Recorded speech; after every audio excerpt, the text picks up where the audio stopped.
കൂടുതൽ വാർത്തകളും വീഡിയോകളും കാണാൻ ഈ ചാനൽ സബ്സ്ക്രൈബ് ചെയ്യുക. കൂടെ ബെൽ ബട്ടൺ അമർത്തുക. Please subscribe our channel. നമസ്കാരം. എല്ലാ മാന്യ ജ്യോതിഷ വിശ്വാസികൾക്ക് എൻ്റെ ഈ എപ്പിസോഡിലേക്ക് സ്വാഗതം. ഇന്ന് ഒരു അമ്മ എന്നെ വിളിച്ചിട്ട് ചോദിച്ചു, എൻ്റെ മകന് തലയിൽ ഇത്ര ചുഴിയുണ്ട്, ചുഴി. അതുകൊണ്ട് സാറേ എന്തെങ്കിലും ദോഷമുണ്ടോ ദുരിതമുണ്ടോ എന്ന്. ഞാൻ അവർക്ക് അതിനെക്കുറിച്ച് പറഞ്ഞു കൊടുത്തു, വിശദമായിട്ട് പറഞ്ഞു കൊടുത്തു. അറിയാം വെച്ചാൽ ഒരു ചുഴിയുള്ളവർക്ക് ചെറിയ ചെറിയ ദുഃഖങ്ങളും കാര്യങ്ങളും ഒക്കെ ഉണ്ടാകുമെന്നാണ് പറയപ്പെടുക. 2 ചുഴിയുണ്ടെങ്കിൽ, തലയിൽ 2 ചുഴിയുണ്ടെങ്കിൽ വിദഗ്ധനാണെന്നും 3 ചുഴിയുണ്ടെങ്കിൽ ഉത്തമനാണെന്നുമാണ് പറയപ്പെടുക.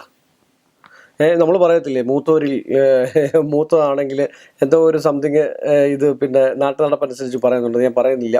മൂത്ത ആളിൽ ഇങ്ങനെയുള്ളൊരു സ്വഭാവം ഉണ്ടെന്ന് പറയുന്ന പോലെ ഈ 3 ചുഴിയുള്ളവർക്ക് എല്ലാ സൗഭാഗ്യങ്ങളും ഉണ്ടായി എങ്കിൽ തന്നെയും അവരുടെ നിത്യജീവിതത്തിൽ സ്വസ്ഥത ഒരിക്കലും ഉണ്ടാകാത്ത ഒരു അവസ്ഥാന്തരമാണ് കാണുന്നത്.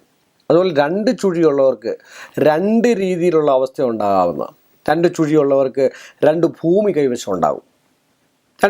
രണ്ട് രീതിയിൽ 2 ഇടത്തായിട്ട് ഭൂമി സ്വന്തം പേരിലുണ്ടാകാനുള്ള അവസ്ഥ ഉണ്ടാകും. അതുപോലെ 2 വാഹനം സ്വന്തം പേരിലുണ്ടാകാനുള്ള സാധ്യതയുണ്ടാകും.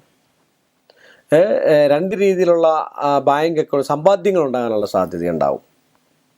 2 രീതിയിലുള്ള ഭൂസ്വത്ത്, അമ്മയുടെയും അല്ലെങ്കിൽ അച്ഛൻ്റെയും ഭൂസ്വത്ത് അനുഭവയോഗമാകാനുള്ള അവസ്ഥയുണ്ടാകും.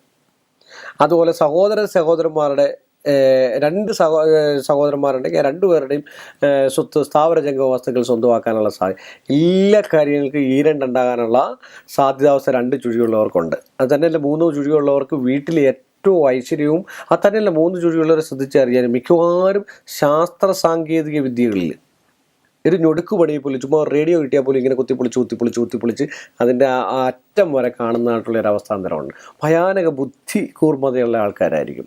ഒരുപാട് ബുദ്ധി കൂടിയാലും കുഴപ്പമാണ്. അതുകൊണ്ട് തന്നെയാണ് ഈ 3 ചുഴിയുള്ളവരെ കുറിച്ച് ഞാൻ മുമ്പേ പറഞ്ഞത്. ചെറിയ ചെറിയ നിത്യജീവിതത്തിൽ ചെറിയ വിഷയങ്ങളും കാര്യങ്ങളും ഒക്കെ ഉണ്ട്. ഉറക്കക്കുറവ് അല്ലെങ്കിൽ നിദ്ര സംബന്ധമായിട്ടുള്ള വിഷയങ്ങളൊക്കെ ഉണ്ടാകാനുള്ള സാധ്യതയുണ്ട്. അതാണ് ഈ 3 ചുഴിക്കുള്ള പ്രത്യേകത. അത് ആ അമ്മയെ അറിയാനും ആ അമ്മയെക്കൂട്ടുള്ള ആൾക്കാരുടെ സംശയങ്ങൾ തീർക്കുവാൻ വേണ്ടി മാത്രമാണ് ഞാൻ ഈ എപ്പിസോഡ് ചെയ്ത് ഇത് പറഞ്ഞുകൊണ്ട് ഈ എപ്പിസോഡ് ഞാനിവിടെ വൈൻഡപ്പ് ചെയ്യുന്നു.